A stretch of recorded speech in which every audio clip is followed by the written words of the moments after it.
नमस्कार, आप सभी दर्शकों का बहुत बहुत स्वागत करती हूँ। मैं हूँ नेहा शुक्ला और आप देख रहे हैं जस्ट टीवी का बेहद ही खास और लोकप्रिय कार्यक्रम स्ट्रेट टॉक। तो सेव निमिषा प्रिया, क्या सारे रास्ते बंद हो चुके हैं या उम्मीद अभी भी बाकी है? क्योंकि जिस तरीके से सुप्रीम कोर्ट में सुनवाई हुई है सोमवार को और केंद्र सरकार ने एक अहम जानकारी दी है कि उसने यमन सरकार को निमिषा प्रिया की फांसी टालने की अपील की है और उसे काफ़ी उम्मीदें भी हैं कि इस अपील के सकारात्मक जो है उत्तर सामने आ सकते हैं। लेकिन फिर भी कहीं ना कहीं सुप्रीम कोर्ट में केंद्र सरकार ने ये भी कहा है कि वो इससे ज़्यादा कुछ नहीं कर सकती है, क्योंकि कोर्ट से कहा गया था कि अपील की गई थी याचिकाकर्ताओं की तरफ से कि निमिषा प्रिया को जो मौत की सज़ा दी गई है उसे टालने का सुप्रीम कोर्ट कोई आदेश जारी करे। हालांकि सुप्रीम कोर्ट ने इसमें अपनी असमर्थता जताई है। कई सवाल निमिषा प्रिया, जो कि केरल की मूल नागरिक हैं और यमन में नर्स का काम करती थी, 2017 में गिरफ्तार हुई थी और उसके बाद उनको अपने साथी जो बिजनेस पार्टनर है उनकी हत्या और फिर उस हत्या के बाद उनके शव को जो है छिपाने के प्रयास में मौत की सज़ा सुनाई गई थी। उसके बाद से सरकार का ये दावा है कि निमिषा को बचाने की और भारत वापस लाने की हर संभव कोशिश वो कर रही है, लेकिन 2 साल से भी अधिक का समय हो गया है और ये निमिषा की मां के लिए भी बहुत चुनौतीपूर्ण समय है। वो सरकार से कानूनी लड़ाई लड़कर यमन पहुंची थी, क्योंकि भारत सरकार ने यमन में ट्रैवल बैन लगा दिया था। निमिषा का जो मामला है वो विदेशों में रह रहे भारतीयों की परिस्थिति पर एक चिंता व्यक्त करता है। इसलिए ये सवाल और स्ट्रेट टॉक में आज का विषय बहुत अहम हो जाता है कि विदेशों में जो भारतीय नागरिक जाते हैं रोजगार की तलाश में, अपने भविष्य की तलाश में, उनके लिए भारत सरकार जो कानूनी सुरक्षा है वो क्या सुनिश्चित करा पाती है। आइए अपने दर्शकों के सामने पहले कुछ सवाल रखें और उसके बाद आज के जो हमारे एक्सपर्ट्स हैं, एनालिस्ट हैं, उनके ज़रिए इस सवाल को समझने की कोशिश करते हैं, भारत सरकार के प्रयासों को समझने की कोशिश करते हैं और उन तमाम मुल्कों में वहाँ के कानून व्यवस्था को भी समझने की कोशिश करते हैं।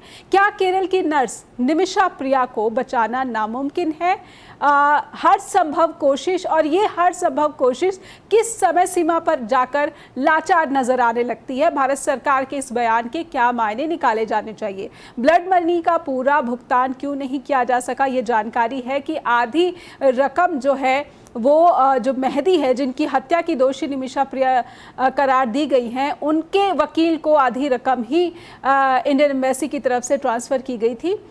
पश्चिम एशियाई देशों की जो हालत है भारतीय आबादी की, वो ये है कि 80 लाख से अधिक भारतीय रहते हैं और सभी भारतीयों की सुरक्षा सरकार कर पाए ये असंभव है क्या? एक बड़ा सवाल है, क्योंकि जब हम रेमिटेंस की बात करें या फिर रोज़गार की बात करें तो इन्हीं देशों में भारतीयों की एक अच्छी खासी आबादी जाती है रोज़गार की तलाश में और उसके बाद शुरू होता है रेमिटेंस का सिलसिला, जिससे भारतीय इकोनॉमी को काफ़ी फ़ायदा पहुंचता आया है।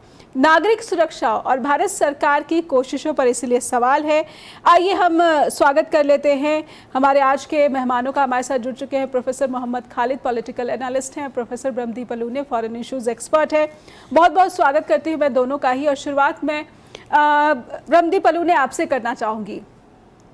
यमन जैसे देशों में भारत सरकार की लाचारी या हर संभव कोशिश के बाद कहीं ना कहीं 16 जुलाई को फांसी दी जाएगी या नहीं दी जाएगी, ये जो चुनौती बनी हुई है, प्रोफेसर ब्रह्मदीप आप इसे कैसे देखते हैं? हालांकि ये वही यमन है जहां पर 2015 में ऑपरेशन राहत चलाया गया था और बड़ी संख्या में भारतीयों की सुरक्षित वतन वापसी कराई जा सकी थी, लेकिन अभी क्यों नहीं? निमिषा प्रिया को अभी क्यों नहीं ला सकी सरकार?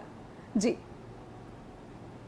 देखिए महज जो भारत चूंकि एक लोकतांत्रिक देश है, भारत के उन देशों से बेहतर संबंध हो सकते हैं जहां पर वैधानिक तरीके से किसी व्यवस्था का संचालन होता हो।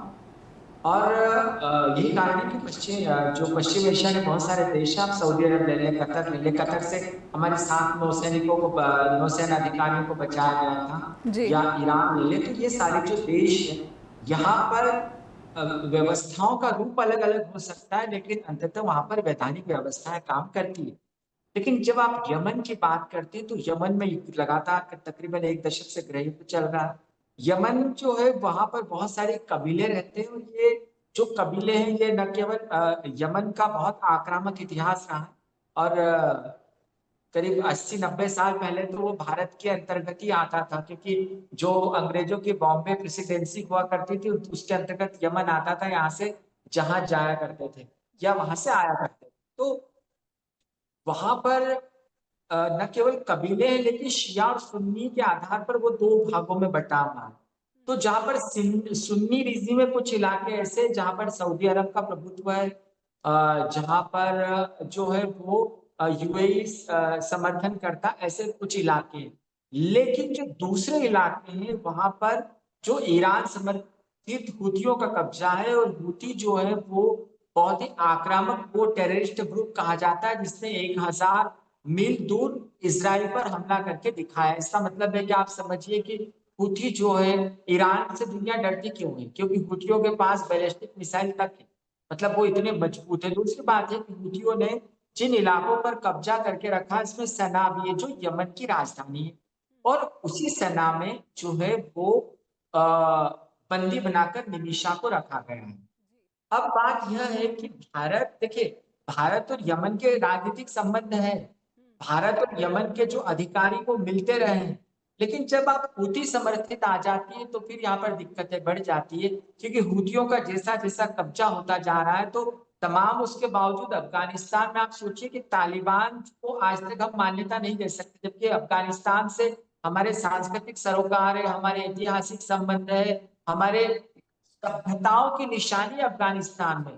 तो यमन में जो गृहयुद्ध चल रहा है और यमन में जो हुती विद्रोही है उस इलाके में निमिषा प्रिया के होने के कारण भारत की जो सरकार है वो बहुत मजबूर महसूस कर रही है। ले और दिक्कत यह भी है कि भारत सरकार यह भी स्पष्ट कर नहीं पा रही है कि वो बचा पाएगी या नहीं बचा पाएगी। जी नेहा जी। सुप्रीम कोर्ट में जो स्थिति केंद्र सरकार ने जताई है, बताई है, जानकारी दी है जिसके बारे में, वो वाकई चिंता की बात है, क्योंकि सुप्रीम कोर्ट ने भी इस पर चिंता जताई है कि ये बहुत दुखद होगा अगर उसे नहीं बचाया जा सका। केरल की निमिषा प्रिया, क्या उसे फांसी की सज़ा से बचाया जा सकता है? यमन जैसे देश का हवाला दिया जा रहा है जहां पर डायरेक्ट कॉन्वर्सेशन, डिस्कशन का जो एक डिप्लोमेटिक चैनल है उसका अभाव भारत सरकार इस लाचारी का कारण बता रही है। हमारे साथ प्रोफेसर मोहम्मद खालिद भी जुड़े हुए हैं। खालिद सर, समझना चाहूँगी, केरल के मुख्यमंत्री पिनरई विजयन चिट्ठी लिखते हैं 13 जुलाई को, 16 जुलाई को निमिषा को फांसी पर जो है फांसी दे दी जाएगी, ये जानकारी जेल से निकलकर सामने आई है। मैं राजनीतिक हलकों की तरफ से जो प्रयास हुए इस पूरे मामले में, उसे आप कैसे देखते हैं? क्या पहले ही प्रधानमंत्री को चिट्ठी लिखी जानी चाहिए थी, या फिर प्रधानमंत्री को चिट्ठी लिखे जाने की नौबत भी नहीं आनी चाहिए थी? आप कैसे देखते हैं राजनीतिक भूमिका को इसमें? जी देखिए, पहली चीज तो ये है कि इतना लेट क्यों? आपकी आंख उस वक्त खुल रही है जब सब कुछ लुट चुका है। जी, यानी 2 दिन पहले आप सुप्रीम कोर्ट में जा रहे हैं। सुप्रीम कोर्ट का फर्स्ट ऑफ ऑल वहां पर एक सॉवरन कंट्री की जस्टिस सिस्टम के ऊपर हमारी सुप्रीम कोर्ट का किसी तरह का कोई अधिकार नहीं है। जी, लेकिन आप चलो सुप्रीम कोर्ट में जा रहे हैं कि सरकार के ऊपर प्रेशर डाला जाए और सरकार वो करे। आप ये देख रहे हैं कि वहाँ के एक एमपी ने चिट्ठी लिखी है जयशंकर जी को, और इसी तरह से सीएम ने चिट्ठी लिखी है, but these are very late of efforts. ये उस समय हो जाना चाहिए था जिस वक्त वहां के प्रेसिडेंट ने फाइनली अप्रूव कर दी थी death sentence. That was I think December 24। जी, जी। तो दिसंबर 24 के बाद से जो एफर्ट्स हुई, वो एफर्ट में जो पैसे इकट्ठे हुए, आपने बताया कि ट्रांसफर हुए वगैरह वगैरह, देखो बिल्कुल क्लियर है। वहां पे एक चीज समझनी पड़ेगी दर्शकों को आपके, कि जितने भी गल्फ कंट्रीज हैं, सऊदी अरब है, कुछ भी है, वहां पर आप इंडिपेंडेंटली जाकर के नौकरी नहीं कर सकते, काम नहीं चला सकते जैसे हम किसी और जगह पे जाते हैं। आपको एक व्यक्ति को, लोकल व्यक्ति को एज ए कफील अपनाना पड़ता है। जी, वहां पर कफील सिस्टम है हर जगह पे। मैं अगर वहां पे दुकान डालूं, पैसा सारा मेरा, सामान सारा मेरा, लेकिन किसी वो लोकल के नाम पे होगा सारा बिजनेस। मकान मैं नहीं खरीद सकता, कोई वो नहीं खरीद सकता, अगर खरीदूंगा भी तो लोकल के नाम पे खरीदूंगा। इसी तरह से उस लेडी को भी लोकल के नाम या उसके साथ साझेदारी में काम शुरू करना पड़ा जी। दूसरी चीज ये है कि वहां पर अगर उसको ओवरडोज हो गया, उसकी डेथ हो गई जी। उसने दूसरी नर्स को सहारा लिया कि इसकी बॉडी को डिस्पोज ऑफ करें, और उसमें जो है एक जिसको कहते हैं इनोसेंस चली गई। इनोसेंस की बजाय आपका एक डिजाइन शुरू हो गया कि आपने बॉडी को डिस्पोज ऑफ करने में, चाहे वो वाटर टैंक में की, जैसे कैसे की, उसके बाद आप वहां से भागे, आपको सऊदी अरब के बॉर्डर से पकड़ा गया, वहां से केस चला। तो यानी कि आपकी इनोसेंस एस्टेब्लिश नहीं होती, जिसको कहते हैं जब आप कोर्ट के सामने जाते हैं, कोर्ट कहती है कि आप क्लीन हैंड के साथ आए हो हमारे साथ, हमारे सामने, या नहीं, तो क्लीन हैंड खत्म हो गया। उसके बाद यह है कि वहां पर क्लियरली है कि या तो जो उसकी फैमिली है उसको माफ कर दे जी। इस्लाम कहता है कि फैमिली माफ कर देगी तो this is the best thing, ये भी कहते हैं। दूसरा, अगर आपका इतना बड़ा मन नहीं है तो आप पैसे ले लो भाई, जिसको हम कहते हैं ब्लड मनी जी। और तीसरी चीज ये है कि एग्जीक्यूशन, यानी कि मौत का बदला मौत, खून का बदला खून वगैरह जी। तो वो एग्जीक्यूशन स्टेट करता है। अब वहां पर जब एग्जीक्यूशन आपकी होने जा रही है, पैसे इकट्ठे हो गए, लेकिन उसके वकील को मैंने सुना 3 दिन पहले वो कहता कि उसकी फैमिली नेगोशिएशन टेबल पर अभी तक नहीं आई है जी। अगर फैमिली और कोई चारा नहीं है, कोई अपने इंडिया की गवर्नमेंट नहीं कुछ कर सकती। मैं आपको एक बार बताता हूँ कि यमन एक ऐसा कंट्री है इन सब कंट्रीज में जिसमें इंडियंस की तादाद बहुत कम है जी जी। क्योंकि 2015 से वहां पे वो सिविल वॉर चल रही है और ये दोनों इलाके जो हैं इंडिया के किसी जमाने में बहुत नजदीक रहे हैं। आपको पता होना चाहिए कि ये जो हैदराबाद की रियासत है वहां पर जितने भी फौजी सरदार होते थे सब यमनी होते थे और एडन जो है जी। दूसरे इसकी कैपिटल 150 साल उसको एडमिनिस्ट्रेशन बॉम्बे से होता रहा है ड्यूरिंग ब्रिटिश टाइम। जी जी जी। This area was so important for us, मतलब सो क्लोज टू अस। लेकिन अब सिचुएशन डिफरेंट है। वहां पर जिस तरह की एडमिनिस्ट्रेशंस हैं, सरकारें हैं, उनके ऊपर इंडियन गवर्नमेंट किस तरह सा प्रेशर डाल सकती है मुझे नहीं लगता है। डिले हो सकता है। एक ही एक तरीका है, वो ये है कि वो उसकी फैमिली माफ करे या उसकी फैमिली ब्लड मनी लेने के लिए तैयार हो जाए। That is the only way to save her. Otherwise it will be very difficult कि इंडियन गवर्नमेंट जो है उसको सेव कर पाएगी। जी। तो यहाँ पर गवर्नमेंट्स की भूमिका महत्वपूर्ण नहीं रह जाती? आप मानेंगे कि ये जो सरकारी प्रयासों की बात हो रही है, केरल के मुख्यमंत्री चिट्ठी लिख रहे हैं प्रधानमंत्री को कि खुद वो निजी तौर पर इसमें हस्तक्षेप करें, तो ये कोशिशें क्या कुछ भी जो है रिजल्ट्स नहीं ला सकती हैं? अगर हम राजनीतिक तौर पर और कूटनीतिक तौर पर प्रयासों की बात करें तो इसे कैसे देखते हैं? जी, मैं आपको बताता हूँ कि आपने भूमिका में बताया कि तकरीबन 8 मिलियन या 80 लाख के करीब लोग वहां पे हैं और हर व्यक्ति वहां पर पैसे कमाता है, इंडिया को वापस भेजता है, इंडिया की इकोनॉमी को मजबूत करता है, $30 बिलियन के करीब आता है वहां से। जी जी। लेकिन जब किसी पर कोई मुसीबत आती है ज्यादातर उनको खुद ही डिफेंड करना पड़ता है। ये गवर्नमेंट का डाटा ये कहता है कि अभी तक तकरीबन 10-12 हजार लोग जो हैं इंडियन फॉरेन जेल्स में हैं और 25-30 लोग ऐसे हैं जो एग्जीक्यूट हो चुके हैं डिफरेंट कंट्रीज में, सऊदी अरब में, यूएई में वगैरह वगैरह। यूएई में, सऊदी अरब में, क्योंकि वहां पर सबसे ज्यादा है इंडियंस। जी जी। तो ऐसे में आप पैसे लेने के लिए तैयार हैं, रिमिटेंस मनी लेने के लिए तैयार हैं, लेकिन जब मुसीबत आ जाए, मैं if you go to the website of ministry of external affair, पहले एक इन्होंने मिनिस्ट्री बनाई जिसको कहते हैं ministry of overseas Indian affairs. 2016 में उसको मर्ज कर दिया एक्सटर्नल अफेयर मिनिस्ट्री के साथ। आप वहां पर जाइए, कोई एक ऐसी चीज बता दीजिए जिसमें ये कहते हैं जी कि हमारा काम क्या है। काम ये है जी कि डायस्पोरा सर्विस है। डायस्पोरा सर्विस में क्या आता है?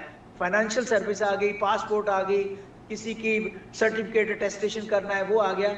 लेकिन बेसिक चीज तो ये है कि अगर किसी से जाने अनजाने में गलती होती है उसको लीगल एड कौन देगा? जी। वो लीगल एड का किसी पर कोई प्रावधान नहीं है। यानी अगर आप अपने, और एक और है, हमारे राइट्स का पार्ट है कि हम अपने नेशनल को जो विदेश में जाते हैं उनको प्रोटेक्ट करें। जी। ये हमारा एक तरह से फंडामेंटल राइट है, बिल्कुल, तो फॉर द प्रोटेक्शन अब्रॉड। लेकिन वो नहीं हो रहा है क्योंकि हमारा कोई लीगल प्रावधान नहीं है, कोई ऐसी एजेंसी नहीं है जो इन चीजों को फॉलो कर सके। खाली सर, आपने जब कहा कि रेमिटेंस तो लेते हैं, लेकिन जब ब्लड मनी की बात आती है, मैं इस पर्टिकुलर जो मामला है निमिषा प्रिया का, उसमें ये वकील ने कहा है, जो उनके वकील हैं जो सुप्रीम कोर्ट में सोमवार को पेश भी हुए निमिषा प्रिया की तरफ से, उन्होंने ये कहा कि हम पैसे की मदद तो मांग ही नहीं रहे, हम तो डिप्लोमेटिक चैनल्स की उम्मीद कर रहे हैं कि डिप्लोमेटिक हेल्प हमें मिले, वो मदद मिले। तो यहाँ पर सरकार में शामिल जो मंत्री हैं या फिर अधिकारी हैं, देखा जाए तो भारतीय नागरिकों के हितों की रक्षा, उनकी सुरक्षा उनका प्रथम दायित्व है। तो इस प्रथम दायित्व की अपेक्षा या उम्मीद भी किया जाना, क्या ये बहुत ज़्यादा डिमांड है इंडियन सिटीजन्स का जो बाहर रहते हैं? देखिए, जो इंडियन सिटीजन बाहर जाता है और इन देशों में काम कर रहा है, वो दो तरह से इंडिया की मदद कर रहा है जी। नंबर 1, अनएम्प्लॉयमेंट जितनी यहाँ पे है उसको कम करता है। अगर वो यहाँ पर होगा वो अनदर अनएम्प्लॉयड बंदा होगा जी। दूसरा, वो आपको पैसे कमा करके भेज रहा है, जिसके आपके ये जो घर बन रहे हैं, जितने भी फाइनेंसेस यहाँ पे आते हैं, बिजनेसेस में इन्वेस्ट करते हैं। जी, बिजनेस में इन्वेस्ट करते हैं। तो अब ऐसे में ये बताइए कि क्या मिनिस्ट्री ऑफ एक्सटर्नल अफेयर को ये नहीं चाहिए कि एक ऐसा सेल बनाए जो लीगल मदद कर सके? हमारे पास कई चीजें हैं, जैसे कि गवर्नमेंट ऑफ इंडिया ने एक प्लान बनाया हुआ है जिसको मदद कहा जाता है जी। उसका नाम ही मदद पोर्टल है, ऑनलाइन है। इसी तरह से प्रवासी भारतीय सहायता केंद्र बनाए हुए हैं यूएई में, इसमें सऊदी अरेबिया वगैरह में। इसी तरह से इंडियन मिशंस के टोल फ्री नंबर्स हैं दिए हुए, लेकिन उससे कुछ नहीं बनता भाई। जब तक आप किसी व्यक्ति को, फंसे हुए को, उसको कहो कि भाई हम आपको लीगली मदद कर रहे हैं, बताओ वहां पर क्या कर रहा है। लेकिन ऐसा कुछ नहीं।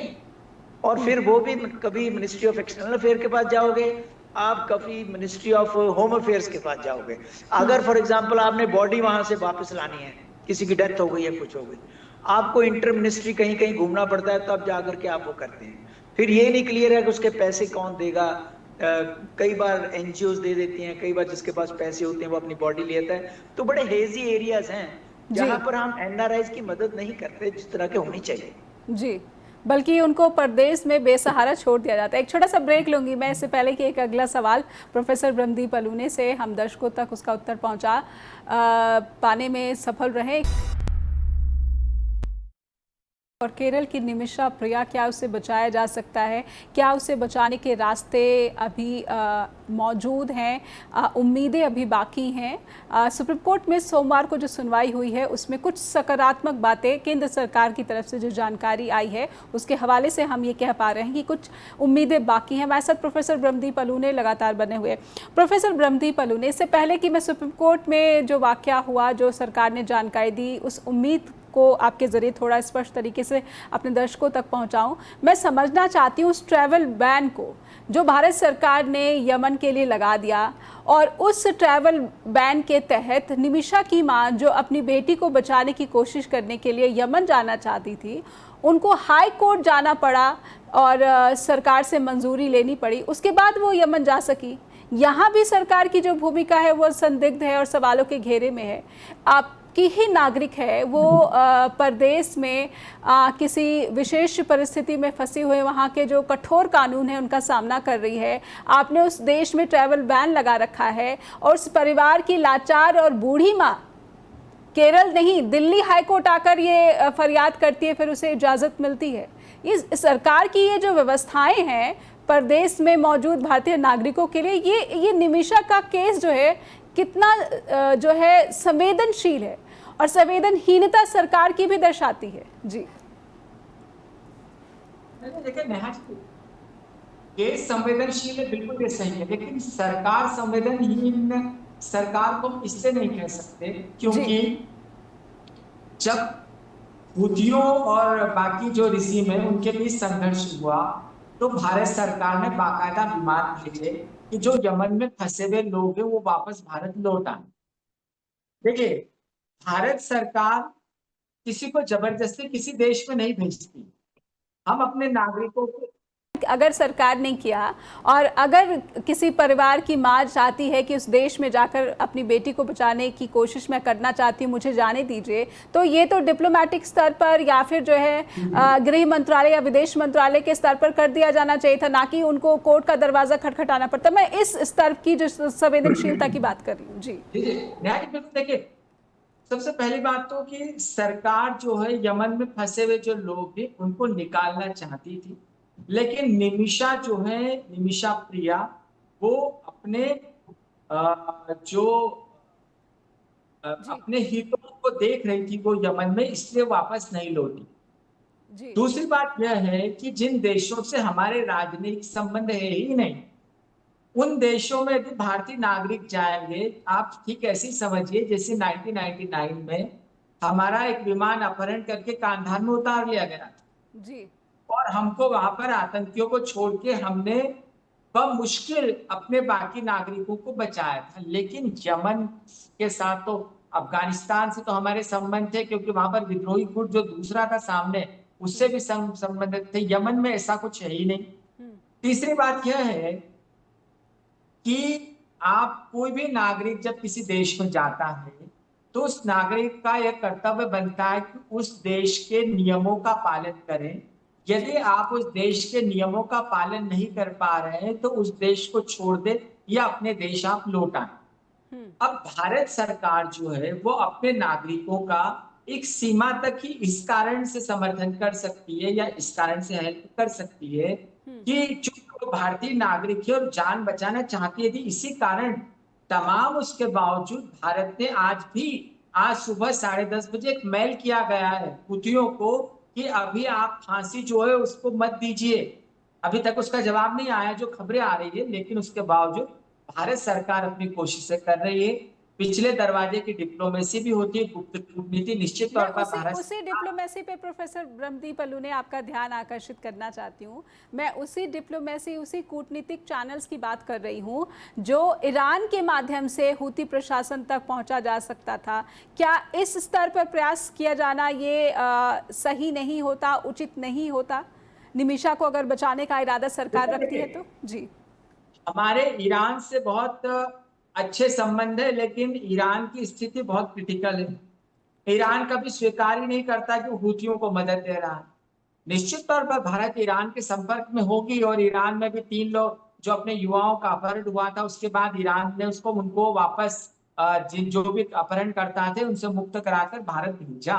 तो निश्चित तौर पर ईरान ने हाल की घटना है। जी जी, ईरान ने हुतियों से बात की होगी, लेकिन ये जो चीजें, ये गुप्त कूटनीति होती जो फिलहाल सामने नहीं आ रही। लेकिन जो हमारी कोर्ट ने कहा है 18 तारीख को सुनवाई करने का और 16 को निमिषा की फांसी हो रही है, इसका मतलब निश्चित है कि निमिषा को अभी फांसी नहीं होगी या उनकी फांसी टल जाएगी।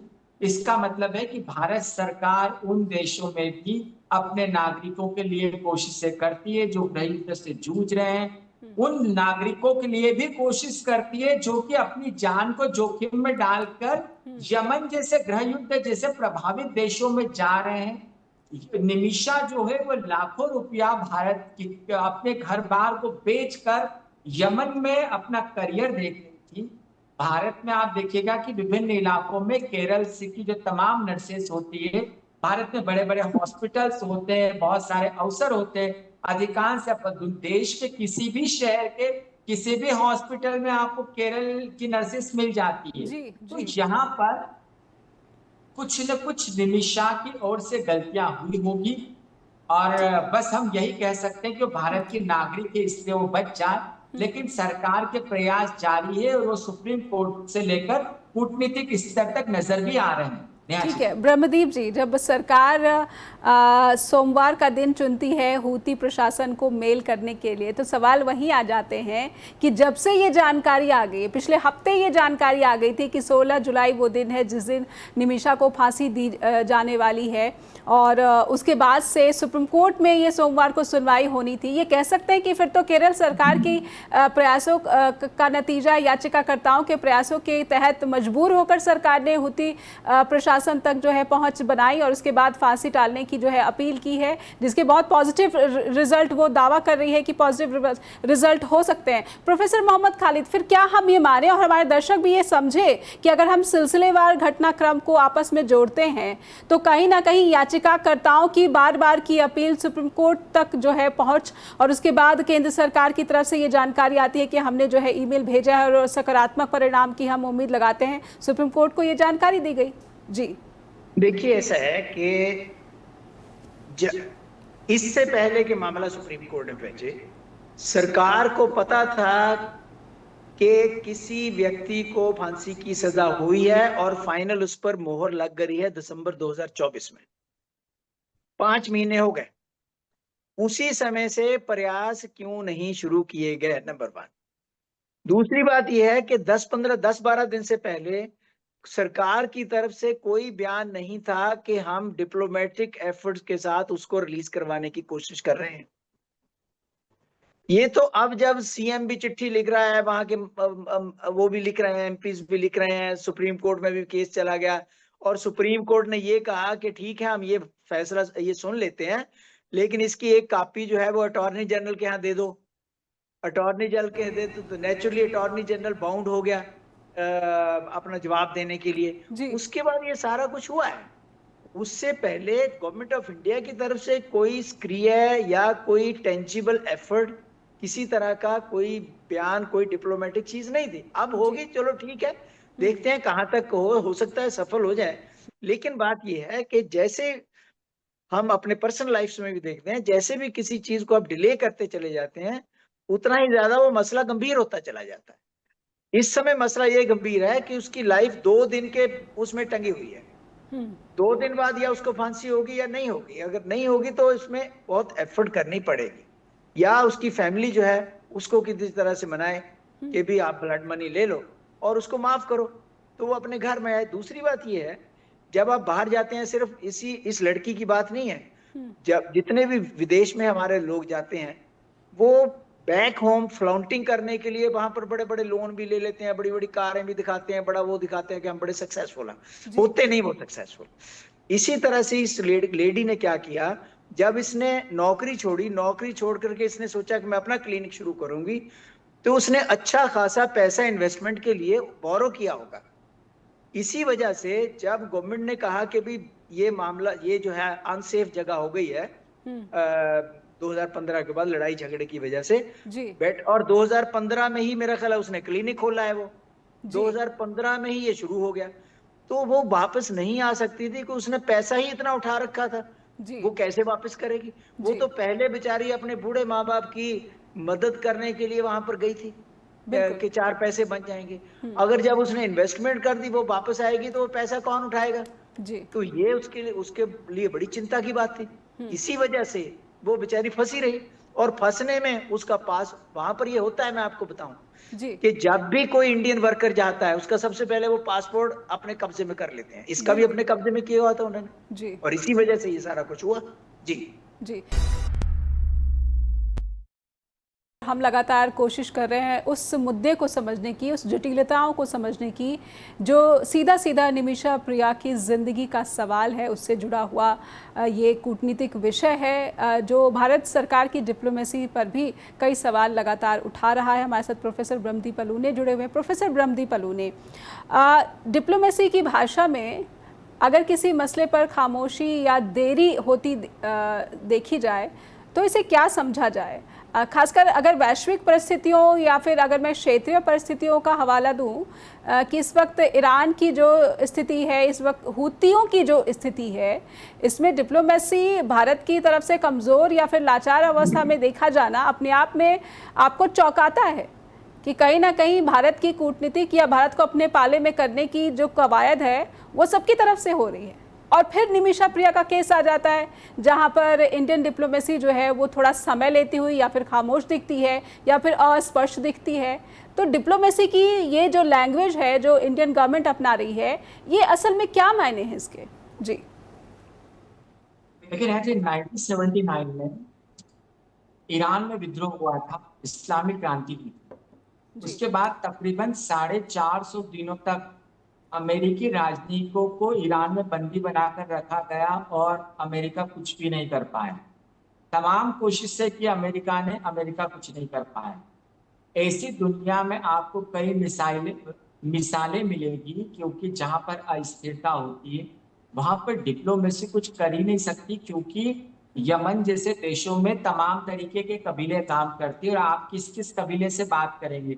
अभी तो ये हालात हैं आपको कि आपको मध्यस्थता करने वालों को अलग पैसा देना है, आपको वकील करने वालों को अलग पैसा देना है, आपको परिवार मतलब ब्लड मनी के लिए अलग पैसा देना है। मतलब आपको अंत तक ये पता ही नहीं चलता कि आप किस रास्ते पर चलकर अपनी मंजिल तक पहुंचेंगे। तो भारत की डिप्लोमेसी के बजाय किसी भी देश के नागरिकों की यह जवाबदेही होती है कि आप अब कहां पर जा रहे हैं और कहां पर नहीं जा रहे हैं, आप आपकी जान को जोखिम में नहीं डालें। अभी अमेरिका का एक फोटोग्राफर था, वो जहाज लेकर अंडमान निकोबार की उस जगह पर गया जहां पर जाना प्रतिबंधित है जी। और वहां पर अंततः कई दिनों के बाद उसकी लाश मिली अमेरिकन नागरिक की, क्योंकि अमेरिका ने कहा था आपको नहीं जाना है, भारत ने कहा था आपको नहीं जाना है। तो ऐसा भी नहीं है कि सुप्रीम कोर्ट के हस्तक्षेप के बाद ये चीजें सामने आई है। भारत की जो कूटनीति है जो भी कर सकती थी वो लगातार उसने करने की कोशिशें की है, लेकिन इस्लामिक देशों की इस जटिलता को हम नजरअंदाज नहीं कर सकते, जहां पर कि जब तक परिवार, देखिए आपके पास ब्लड मनी के लिए देने का पैसा है, लेकिन यदि परिवार उसको स्वीकार नहीं करता है, परिवार यदि कहता है कि हमारी आबरू से बढ़ के ये नहीं है, हमारी अस्मिता से बढ़ के नहीं है, तो फिर आपको कोई नहीं बचा सकता। तो अब चुनौतियां कहीं हो गई है। भारत की सरकार यदि कूटनीतिक तरीके से जाकर वहां की सरकार को मना लेती है तो समझ में आता है, लेकिन भारत की सरकार के वहां के परिवारों को जाकर भी मनाएगी। दूसरी बात यह है क्या प्रोफेसर ब्रह्मदीप अलूने, अगर उस जिस व्यक्ति की हत्या हुई उसके परिवार की बात है तो जो जानकारी मैं जुटा पाई हूँ, ये परिवार ही था जो निमिषा के एक फेयर ट्रायल की कोशिश करता हुआ देखा गया है। और वो निमिषा को जिस जगह हत्या हुई और जिस जगह जो है निमिषा का ट्रायल हुआ, उन दोनों जगहों में फ़र्क है। अगर मैं गलत हूँ तो मुझे आप सही कर सकते हैं, लेकिन मेरे पास ये जानकारी है कि हत्या जिस व्यक्ति की हुई उस व्यक्ति का परिवार निमिषा के लिए फेयर ट्रायल की कोशिश करता हुआ देखा गया।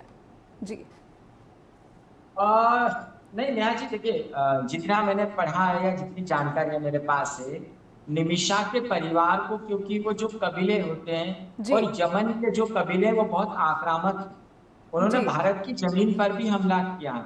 तो यमन के जो कबीले वो इतने आक्रामक है कि आप वो अपनी अस्मिता के लिए अपना गला कटवा सकते हैं, लेकिन वो पैसे, और उनका यह मानना है कि निमिषा ने अपने खुद के जो परिवार के पर्सन थे उनको बहुत ही निर्ममता से मारा, और उसी निर्ममता के कारण वो ये बात दूसरी है कि निमिषा के साथ उनके परिवार ने कितनी निर्ममता की। उस शख्स ने क्यों बंदी बनाकर रखा, वो शख्स जो भारत आया था, भारत से ले जाकर पैसे भी ले गया, निमिषा का अपहरण भी कर लिया, जबरदस्ती निमिषा को बंदी बना के रखने की कोशिश की, मजबूरन, निश्चित तौर पर मजबूरन निमिषा ने ये सब किया। लेकिन उसके बावजूद वहां की पुलिस ने निमिषा को 6 दिनों तक, उसकी इस घटना के पहले निमिषा ने जब शिकायत करने की कोशिश की तो निमिषा को 6 दिनों तक जेल में डाल दिया यमन खुद ही गवर्नमेंट ने। तो ऐसे अशांत इलाकों में सबसे बड़ी दिक्कत यह है कि ऐसे अशांत इलाकों में कबीलों का समर्थन जो है वो वहां की सरकारों के लिए बहुत जरूरी होता है, और उसी कारण से कोई भी दूसरे देश के नागरिक के पक्ष में नहीं बोलता। इस पूरे समूचे घटनाक्रम में नेहा जी यही नजर आ ठीक है, मैं प्रोफेसर मोहम्मद खालिद से फिर समझना चाहती हूँ, क्या ये सिर्फ भारत के नागरिकों को देखना होगा कि वो किस फलाना कंट्री में जा रहे हैं रोज़गार के लिए, और जो भी उनके साथ होता है वो उनके अपने विवेक के ऊपर है या अपने सामर्थ्य के ऊपर है कि वो खुद की रक्षा कर सके? निमिषा का ये जो केस है इंडियन डिप्लोमेसी के कॉन्टेक्स्ट में आप कैसे देखते हैं सर? क्या निमिषा प्रिया का जो मामला है वो भारतीय डिप्लोमेसी की लाचारी का एक नमूना बनेगा? निमिषा प्रिया का ये मामला भारतीय नागरिकों के सामने इस बात का नमूना बनेगा कि आपको यमन जैसे देश में नहीं जाना चाहिए, या फिर निमिषा प्रिया जैसा ये मामला केरल की उन तमाम नर्स के लिए वो मामला बनेगा जो ये देखें कि बेशक कितनी भी मजबूरी हो लेकिन पश्चिम एशिया के देशों में जाना जो है एक बहुत बड़ा जोखिम है? किस तरह का नमूना बनेगा निमिषा प्रिया का मामला? जी देखिए, पहली चीज तो ये है कि जब भी हमारा कोई नागरिक किसी भी दूसरे देश में जाता है, काम करने के लिए जाए, वहां पर रहने के लिए जाए, वहां पर पीआर लेने के लिए जाए, वहां पर ग्रीन कार्ड लेने के लिए जाए, वहां का नागरिक बनने के लिए जाए, जब तक वो वहां का नागरिक नहीं बनता और इंडियन पासपोर्ट उसके पास है, तो उसको वहां के रूल्स रेगुलेशन सब कुछ ध्यान में रखना पड़ेगा जी। और वो करते भी हैं, ऐसी बात नहीं है। हम जितना यहाँ पर हड़कंप मचा लें, जहां हम दूसरे देश में जाते हैं वहां के रूल फॉलो करने की कोशिश करते हैं। हम सबको पता है कि यहाँ पर रूल सख्त हैं और यहाँ पर ये नहीं है कि फलाने मंत्री को पकड़ लो, फलाने संतरी को पकड़ लो, हो सकता है कुछ हो जाए। वहां पर rule means rule, law is law.